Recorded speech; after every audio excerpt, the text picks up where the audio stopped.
Status report, the lawsuit and the counter lawsuit surrounding Tayvin Galanakis' alleged, wrongful arrest is heating up again. And just when you thought the Fig Newton Police Department could not get any stupider, or is it more stupid? Well, anyway, they are the stupidest. Just when you thought that things could not get worse for those guys, they do. A new court filing just dropped, and it looks like things are finally heading to trial, unless they are first headed to the U.S. Supreme Court. Remember, the case has already been through summary judgment and an appeal to the 8th Circuit, which backed the lower court's decision in favor of Galanakis. Now, there's talk of yet another appeal to take the case all the way up to the U.S. Supreme Court. Hey, I'm America's attorney. I've been a lawyer for over 20 years, and I've helped over 1.2 million people. And today, we're breaking down what this joint status report actually means, so let's get started. Tayvin Galanakis filed this lawsuit after a traffic stop in Fig Newton, Iowa turned into a confrontation that he claims violated his constitutional rights. According to Galanakis, the officers involved, Nathan Winters and Christopher Wing, used excessive force and unlawfully detained him. He says the entire incident was a clear abuse of power. After the stop, Galanakis spoke publicly about what happened, posting videos and statements online. In response, the two officers didn't just deny the allegations, they filed defamation counterclaims against Galanakis, saying that his public comments damaged their reputations and careers. So now, it's not just a civil rights case. It's also a legal fight over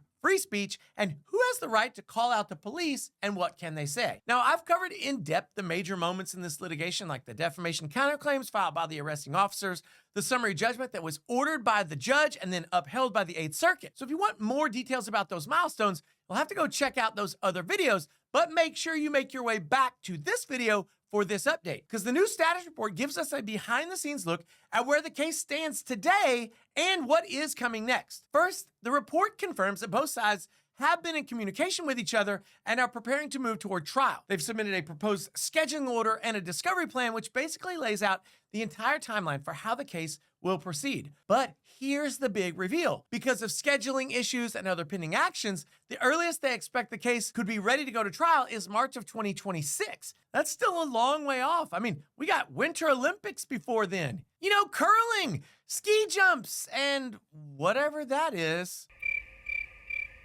And just as important, the report makes it clear that there's no settlement on the table right now. That's exciting. Both sides are digging in. Fight.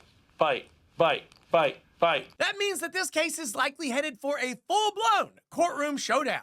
Woo! Gives me chills. One of the biggest takeaways from the status report is that the officers, Winters and Wing, they aren't done fighting the earlier decisive and painful court rulings that they've suffered. Their attorneys say that they plan to file a petition for a writ of certiorari with the United States Supreme Court. Now, in simple terms, this means that they're asking the highest court in the country to review the 8th Circuit's decision that went against them. Now, the deadline to file that petition is July 7, 2025. It's important to know that the Supreme Court gets thousands of these requests every year, and it only takes up a tiny percentage of them.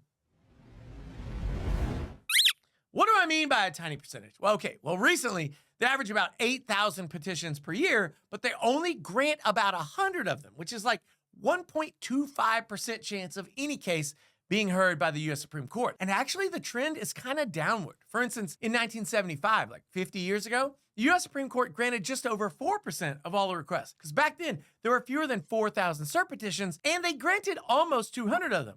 So while the odds are slim, it does add another layer of legal drama to this case, and it could delay the trial even longer if somehow the U.S. Supreme Court decided to step in. This case isn't just about a single traffic stop in a small Iowa town named after a nasty snack food. It's about the bigger legal questions that affect all of us. On one side, you have Tayvin Galanakis claiming his constitutional rights were violated by police officers during what should have been a routine stop. On the other, you have those same officers saying his public criticism crossed the line into defamation because of the way that he used social media. Well, that raises questions about free speech, accountability, and how far police can go in pushing back against public accusations against them. If the U.S. Supreme Court were to get involved, their ruling would set a national precedent. Even if the U.S. Supreme Court doesn't get involved, the outcome of this trial could influence how civil rights and defamation cases are handled in the future all around the country, especially when it comes to people posting about their encounters with law enforcement online. To me, the fact that these police officers want to file a petition with the U.S. Supreme Court is just another desperate and stupid attempt in their ongoing effort to refuse to take accountability for their illegal actions. Look, they're caught on tape.